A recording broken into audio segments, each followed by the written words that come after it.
자, 시청자 여러분들 안녕하십니까? 강태공 전문가 정선우입니다. 지난번에는 1강에서 지지라인과 저항라인을 배워보면서 차트에 대해서 조금 더 쉽게 한번 접근을 하는 시간을 가져보았습니다. 자, 이번 주 2강에 이어서는 이동평균선의 이해라고 해서 시청자 여러분들이 이제 이동평균선, 자, 보조지표의 활용이라고도 하죠. 가격 이동평균선에 대해서 한번 배워보도록 하겠습니다. 자, 그럼 과연 이동평균선은 어떻게 차트에서 활용이 가능한지 지금부터 직접 보도록 하겠습니다. 자, 가격 이동평균선의 이해. 그럼 과연 가격 이동평균선이란 무엇인가? 자, 보고 간다고 하면요. 가격 이동평균선이라고 하면요. 일정한 구간대, 일정한 이동한 기간대를 가격 기간을 이제 평균값을 선으로 연결시킨 것을 가격 이동평균선이라고 하고 있습니다. 자, 그럼 이런 가격 이동평균선은요. 대부분 자, 이 부분에 좀 집중하시기 바라겠습니다. 저 강태공 전문가도 사용하는 가격 이동평균선이고요. 보통의 시청자 여러분들도 5일선, 20일선, 60일선, 120일선, 240일선을 활용하고 계실 겁니다. 아무래도 지금 글이 조금 안 보이실 테니까 제가 직접 설명 한번 드리도록 하겠습니다. 자, 5일 이동평균선 같은 경우는요. 보통 일주일간의 거래, 한 주간의 거래를 나타내죠. 즉 투자 심리선으로 나타냅니다.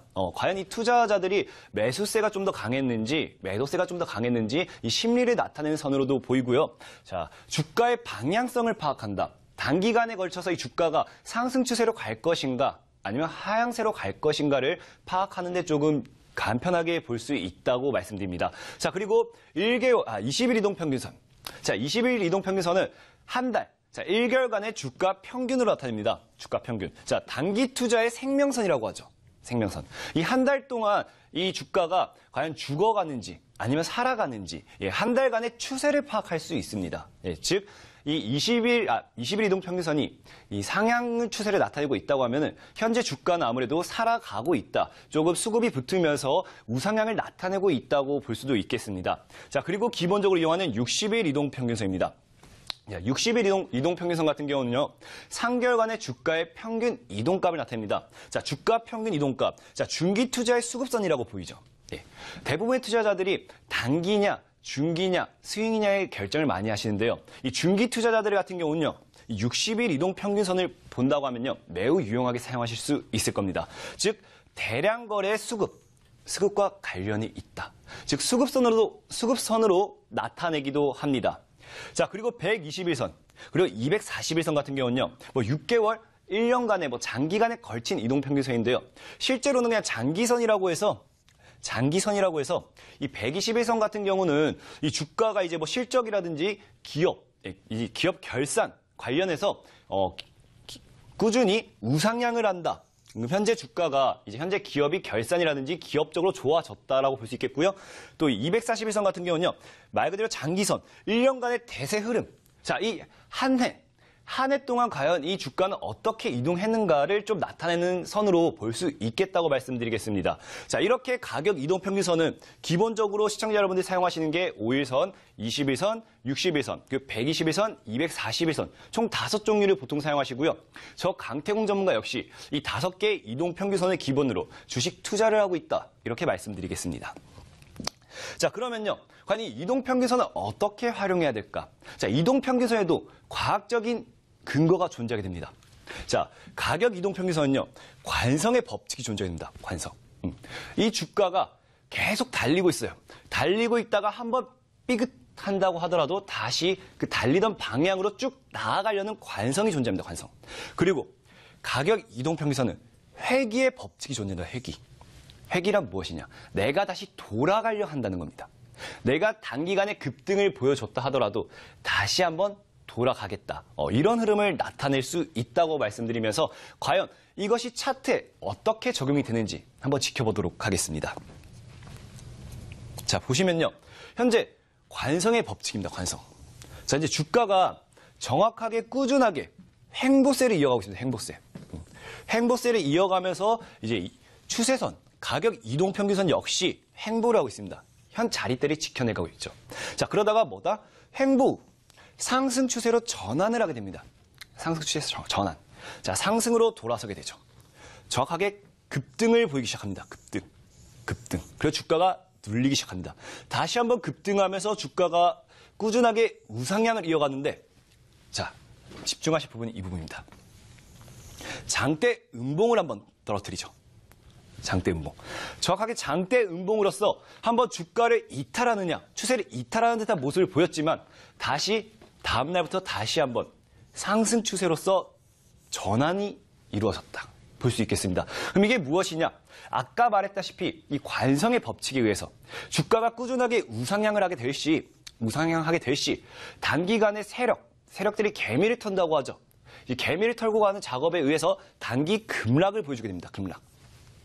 하지만 이 추세선이 횡보 이후에 추세선이 급등하면서 이 관성의 법칙에 의해서 다시 한번 상향 추세로 돌아갈 수 있다라고 볼 수 있겠습니다. 자, 아직 차트 하나만 가지고 이해가 안 되신 분들 좀 많으실 겁니다. 다음 차트 좀 보도록 하죠. 자, 똑같이 관성의 법칙입니다. 관성. 자, 똑같습니다. 현재 추세가 꾸준하게 현재 가격대 라인에서 대략 2,250원에서 1,750원대 라인에서 횡보를 하고 있습니다. 횡보.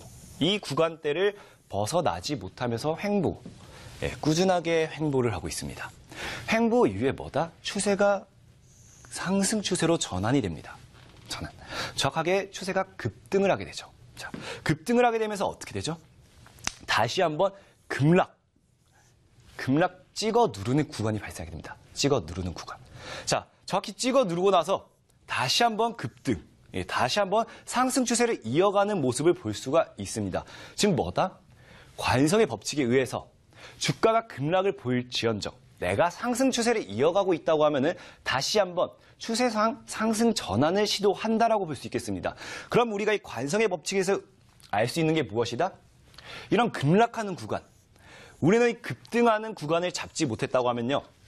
자, 만약에 우리가 이 종목이 이전에 단기간에 급등하는 구간에 올라타지 못했다, 잡지 못했다고 한다면요. 이것을 언제 올라타느냐? 내가 여기서 매수할 것이 아니라 장대 음봉 거래를 하나 터뜨려 줄 때, 음봉으로서 매물대를 한번 쏟아낼 때 우리는 여기서 밑에서 한번 매수할 수 있는 그런 관점으로 봐도 된다는 겁니다. 자, 다시 한번 볼게요. 다음 차트를 본다고 하더라도 자, 횡보 후에 상승. 우린 여기서 매수를 하지 못했습니다. 그럼 어디서 매수를 해야 될까요? 네, 음봉. 추세가 살아있는 이 구간에서 매수를 진행하게 됩니다. 그럼 뭐다? 다시 한번 주가는 상승 파동을 타고 우상향을 이어나가게 된다. 즉, 우리는 추세가 살아있다고 하면요. 추세가 전환돼서 살아있다고 한다면은 이 급락하는 부분을 다시 한번 매수 관점으로 볼 수 있다는 겁니다. 매수 관점. 이해되셨습니까? 자, 그럼 다음으로 다시 이제 보실 부분은 자, 회기입니다. 아까 뭐라 했죠? 회기. 주가는 급등을 하더라도 다시 원래 자리로 찾아가려는 그러한 성질이 있다고 제가 말씀드렸습니다. 자, 어떻게 찾아가는지 한번 보도록 하겠습니다. 자, 이전의 차트가 똑같습니다. 서서히 우상향을 하면서 점점 이동평균선 추세와 멀어지기 시작합니다. 이동평균선 추세와. 자, 급등세를 한번 쏟아내고요. 다시 한번 급등세, 그리고 횡보를 진행하게 됩니다. 그리고 정확히 어떻게 되죠? 이동평균선의 터치를 하게 됩니다. 회기, 돌아오는 성질이죠. 자, 다시 한번 횡보, 다시 상승 추세 이어가는 듯 싶습니다. 자, 상승 추세를 가져오다가 다시 한번 터치를 진행하게 됩니다. 회기. 자, 그리고 다시 한번 상승을 하다가 다시 한번 터치를 진행하게 됩니다. 이게 뭐냐? 자, 우리 시청자 여러분들이 쉽게들 알고 계신 눌림목입니다. 눌림목. 한번 급등을 찍어내주고 터치하는 구간. 눌림목. 즉 뭐다? 이 회기의 성질에 의해서 추세선과 맞닿는 구간은, 이 이동평균선과 맞닿는 구간은 이 눌림목 매수 타점 구간으로 볼 수도 있다라고 말씀드리면서 자, 다음 차트도 보겠습니다. 자, 다음 차트. 자, 똑같습니다. 회기. 자, 종목이 우상향, 급등을 하게 되죠. 급등. 그리고 다시 한번 저점을 찍어내면서 자, 횡보 이후에 다시 한번 터치라면 터치. 돌아가야지. 가다가 급등을 했지만 돌아가야지. 터치를 하게 됩니다. 저기 터치 이후에 이 자리를 지켜내면서 다시 한번 거의 이전의 고점 때까지 가주는 이런 흐름을 볼 수 있습니다. 그리고 다시 이전에 고점을 갖다가 다시 한번 늘려주죠. 다시 한번 터치, 회귀, 원래 자리로 돌아가겠다. 자, 그리고 다시 한번 터치, 터치. 자, 원래 자리로 돌아가겠다. 그리고 다시 한번 반등을 보여주겠다라고 볼 수 있습니다. 자, 다시 한번 똑같습니다. 이 가격 이동 평균선이 살아있는, 이 추세가 살아있는 이 구간대에서 계속해서 찍어 누르면서 우상향, 찍어 누르면서 우상향을 볼 수 있습니다. 정확하게 기간적으로 본다고 하면은 대략 한 5개월 정도 추세, 5개월 정도는 우상향을 이어나갔다고 볼 수 있겠지만 지금 현재 첫 매수가 대비 3,500원 대비 자, 이 5개월 뒤 대략 5,000원대까지 가격 조정이 있었을 뿐, 가격 조정이 있었을 뿐, 조정 있었을 뿐 5개월 동안 꾸준하게 추세는 살아서 우상향을 했다. 이렇게 볼 수 있습니다. 그럼 뭐다? 자, 회귀 역시 회귀에서 역시 추세선이 살아만 있다고 한다면요. 이 추세선, 이동평균선, 추세. 이 추세선에서는요. 매수가 가능했다. 매수 타점으로 볼 수 있습니다. 우리 시청자 여러분들 내가 매수를 언제 해야 될지 잘 모르겠다고 말씀 많이 하시잖아요. 네. 그렇다면 내가 이 회귀와 관성, 이 회귀와 관성에 대해서만 좀 알고 있다고 한다면요. 내가 충분히 매수할 타점을 찾아낼 수 있다라고 말씀드리겠습니다. 네. 자, 그러면요. 또 이동평균선에는 어떠한 성질이 있는가? 자, 흔히들 알고 있는 골든 크로스, 그리고 데드 크로스. 말 그대로 크로스한다는 겁니다. 자, 보면 골든 크로스 같은 경우는요. 기준 이동평균선이 말 그대로 다른 기준 이동평균선을 아래에서부터 위로 이렇게 올라치고 나가는 모습을 골든 크로스라고 합니다. 예를 들어서 내가 5일선을 기준으로 잡았다. 이 5일선이 21선을 아래에서 위로 치고 나가는 흐름이 나왔을 때 골든 크로스라고 하죠. 대부분이 골든 크로스가 일어났다라고 하면요. 이 주가는 강한 상승 추세로 돌아설 수 있다라고 보고 있고요. 이 데드 크로스, 말 그대로 죽음입니다. 죽음. 기준 이동 평균선이 다른 기준 이동 평균선을 하향 밑으로 뚫고 내려갔다라고 할 수 있습니다. 즉 이동 평균선 기준이 21선 이렇게 있다. 그럼 내가 기준 본 게 5일이다. 5일 이동 평균선이 이렇게 하향 밑으로 뚫고 가는 이 구간을 데드 크로스라고 표현하게 됩니다. 그럼 골든 크로스와 데드 크로스는 어떻게 활용할 수 있을까요? 한번 직접 차트를 통해서 보도록 하겠습니다. 자, 골든 크로스. 자, 현재 차트 같은 경우는요. 아까 말했다시피 5일선과 그리고 21선을 기본적으로 적용했습니다. 5일선과 21선을 기본적으로 적용했다. 자, 상향 돌파하면서 지속해서 상승하는 흐름이 나오게 된다. 상승. 자, 보시죠. 이전에 데드 크로스가 한번 발생합니다. 데드 크로스. 다시 한번 단기간에 골든 크로스가 발생이 돼요. 골든 크로스. 그리고 뭐다? 주가는 꾸준하게 5일선 타고 올라가 준다. 우상향을 하게 된다는 겁니다. 우상향. 계속해서 21선을 이탈하지 않는 동안 21선을 이탈하지 않는 동안 이 주가는 현재 계속해서 꾸준하게 상승 추세로 가져갈 수 있다는 겁니다. 그럼 뭐다? 내가 매수를 어디서 해야 될지 잘 모르겠습니다.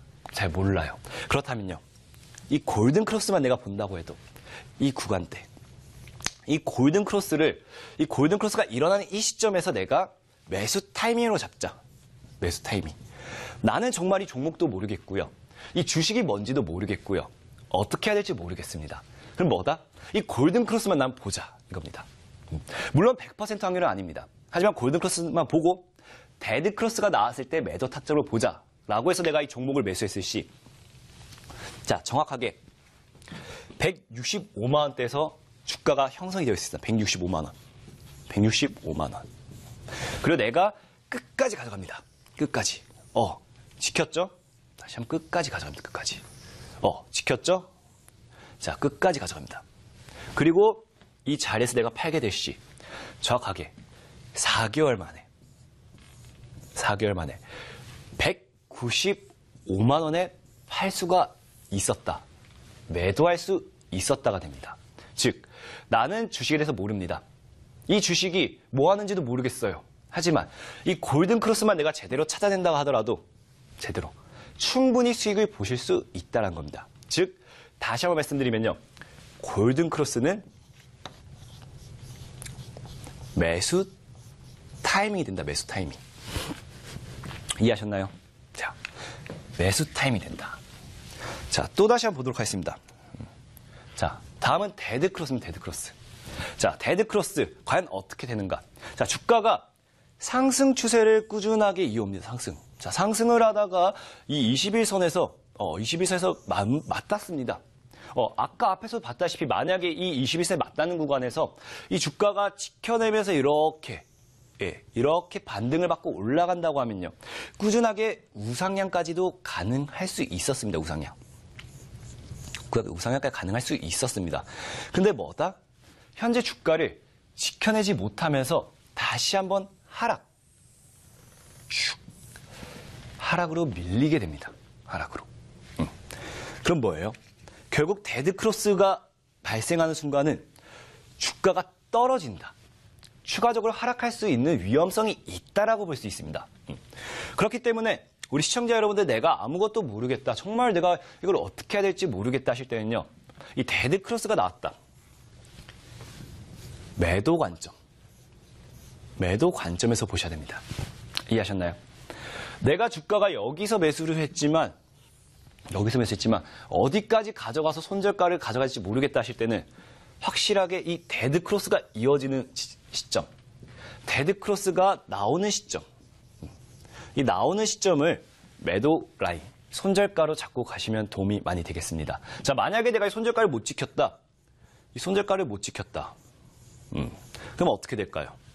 저기 4,400원에 하는 주식이 주가가 쭉 2,250원대까지 대략 마이너스 50%, 대략 반토막, 몇 거래일, 약 3개월 만에.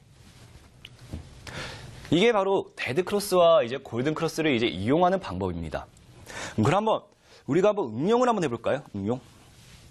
과연 이 종목들은 이 데드크로스와 골든크로스 응용하게 된다. 어떻게 사용이 가능할까요? 자, 보겠습니다. 자, 응용. 자, 나는 이 주가를요, 이 주식이, 제가 말씀드릴게요. 주식이 뭐 하는 놈인지 모릅니다. 기본적으로 우리 시청자 여러분들이 알고 가셔야 될 거는 이 주식이 과연 뭐 하는 놈일까? 모른다는 전제하에. 네, 나는 종목에 대해서 모른다. 종목에 대해서 모릅니다. 모르지만 우리 시청자 여러분들께서 늘 하는 말이 있죠. 수익은 보고 싶어요. 쉽다. 자, 그렇다면 딱 알고 가셔야 될 게 내가 매수 관점과 매도 관점만 알면 된다. 자, 말씀드렸죠. 매수 관점. 뭐다? 매수 관점은요. 골든크로스. 자, 매도 데드크로스. 자, 그럼 과연 내가 이 아무것도 모르는 시장에서 골든크로스와 데드크로스만 이제 활용해서 수익을 볼 수 있었느냐? 이게 중요한데요. 한번 직접 차트를 보도록 하겠습니다. 자, 나는 정말 아무것도 모릅니다. 저 강태홍 전문가는 뭔지도 몰라요. 왜? 종목 이름도 안 적어왔거든요. 진짜 뭔지 모른다는 걸 강조하기 위해서. 이 종목이 어떤 종목인지도 모르고요. 현재 시장에서 어떤 이슈 상승 모멘텀을 받는지도 모릅니다. 근데 하나만 보게 되죠. 뭐? 이동평균선이 과연 골든크로스를 이어갈 것인가? 데드크로스를 이어갈 것인가? 자, 출발하겠습니다. 현재 주가가 처음에 밑에서 현재 주가가 돌파하지 못하는 그 그림을 보여주고 있습니다. 그리고 정확하게 뚫어주면서 골든크로스가 발생합니다. 골든크로스. 1차 골든크로스. 자, 매수가 대략 7,500원대. 자, 저는 1차 매수가를 7,500원에 했습니다. 7,500원. 자, 골든크로스. 갑자기 급등 파동 보여줍니다. 급등. 내가 이때 팔았으면 정말 좋았을 거예요. 네. 이때가 언제죠? 대략 만원대네, 만원대. 만원대에 팔았으면 정말로 많은 수익이 났을 거예요. 근데 말했죠. 이 강태공 전문가는 이 종목에 대해서 볼 줄도 모르고 저항 라인이 뭔지도 모르고 지지 라인이 뭔지도 모르고 추세를 보는 방법도 모릅니다. 그럼 뭐예요? 계속 홀딩을 선택합니다. 홀딩. 지속적으로 내가 선택할 수 있는 거는 홀딩이란 전략이다. 그럼 다시 한번 주가가 찍어 누릅니다. 예. 저항을 받습니다. 저항이 아니라 행보를 합니다. 눌림, 조정을 받습니다. 조정. 저항이 아니고 조정을 받습니다. 자, 그리고 뭐다? 저기 데드 크로스가 발생해요. 데드. 주가가 빠지기 시작합니다. 그럼 어디서 매도가 가능했다? 자, 내가 10,000원대에서 매도가 불가능했지만 데드 크로스 하나를 받지만 9,000원대 매도가 가능했다라고 말씀드립니다. 9,000원대 매도 가능했다. 자, 그리고 다시 한번 이 종목을 계속 지켜봐요. 과연 계속 갈까? 어느 정도 행보를 이어가는 것 같은 그런 모습을 보이기 시작합니다. 그리고 뭐다? 다시 한번 2차적으로 골든 크로스가 발생해요. 2차 골든 크로스. 2차. 다시 한번 나는 매수를 할 겁니다. 어디서? 대략 8,700원 구간. 대략 나는 8,700원에 재매수를 합니다. 재매수. 8,700원 재매수. 그리고 골든 크로스 발생. 돌파. 자, 최고가 1,350원까지입니다. 내가 1,350원에 팔 수 있었으면 정말 좋겠죠. 근데 몰라요. 왜? 이 종목에 대해서 모르고 있었기 때문에. 그냥 계속 가져가는 거예요. 계속 가져가요. 또 조정받네. 또. 근데 뭐다? 데드 크로스 발생. 이 데드 크로스가 발생한 시점에 나는 매도를 합니다. 정확히 얼마죠? 1,500원. 10,000원. 8,700원에 매수해서 나는 데드 크로스에 팔아서 10,000원에 매도를 하게 됩니다. 자, 정말 주식에 대해서 아무것도 모르지만 나는 골든 크로스와 이 데드 크로스 이거 하나만 보고 매도를 했을 뿐인데 어때요? 수익이 난다는 거예요. 그것도 2번씩이나. 더 지켜볼까요? 자, 데드 크로스 발생. 자, 이 구간에서는 짧게 발생했습니다. 짧게. 거의 본전 구간 정리겠죠. 본전 구간 정리. 자, 다시 한번. 자, 3차적으로 강하게 골든 크로스. 강한 골든 크로스가 이런 강한. 자, 매수합니다. 언제? 9,500원에서. 나는 9,500원에서 매수를 진행하게 됩니다. 자, 그럼 볼까요? 자, 9,500원에 매수했더니 다시 한번 추세. 상승 추세. 그리고 찍어 누르면서 다시 한번 돌파. 자, 내가 크게 12,000원에 팔 수 있으면 좋았겠지만 12,000원에 판매를 하지 못합니다. 그 뭐다? 가져오는 거예요. 데드 크로스. 11,500원에 판매가 가능했다. 9,000원에 사서 11,500원에 판매를 완료했다. 매도를 완료했다. 어때요? 내가 정말 이 시장에 대해서 아무것도 모르고 재료도 모르고 종목도 모릅니다. 근데 나는 이 골든 크로스와 골든 크로스와 이 데드 크로스 이 두 가지만 알고 있을 뿐이에요. 이 두 가지만. 골든과 데드. 이 두 가지만 알고 있을 뿐인데 나는 뭐다? 수익을 볼 수 있었다는 겁니다. 자, 다음 차트 보실게요. 다음 차트 보면요. 자, 똑같습니다. 응용. 자, 매수. 어디서? 7,500원에서. 다시 이때 팔지 못하고 이때 매도. 8,500원. 이해가셨나요? 자, 충분히 매수, 매도 가능했다는 겁니다. 자, 이처럼 지금까지 제가 1강, 2강을 진행하면서 시청자 여러분들께 어떠한 기법도 알려드리지 않았습니다. 가장 기본적인 지지 라인과 저항 라인, 그리고 이동 평균선에 대해서 설명을 드렸습니다. 과연 내가 기법이 중요한 건가? 이 부분을 좀 더 자세히 한번 생각해 보시기 바라겠습니다. 자, 시청자 여러분들, 조금 더 자세한 강의가 필요하신 분들은 이제 아시아경제TV에 들어오신다고 하시면요. 저 강태공 전문가의 얼굴이 나와 있습니다. 사진을 타고 들어오신다고 하면요. 온라인 공개 방송이 진행되고 있기 때문에 거기서 더 많은 기법과 더 많은 종목들을 설명드리겠습니다. 자, 지금까지 강태공 전문가였습니다. 감사합니다.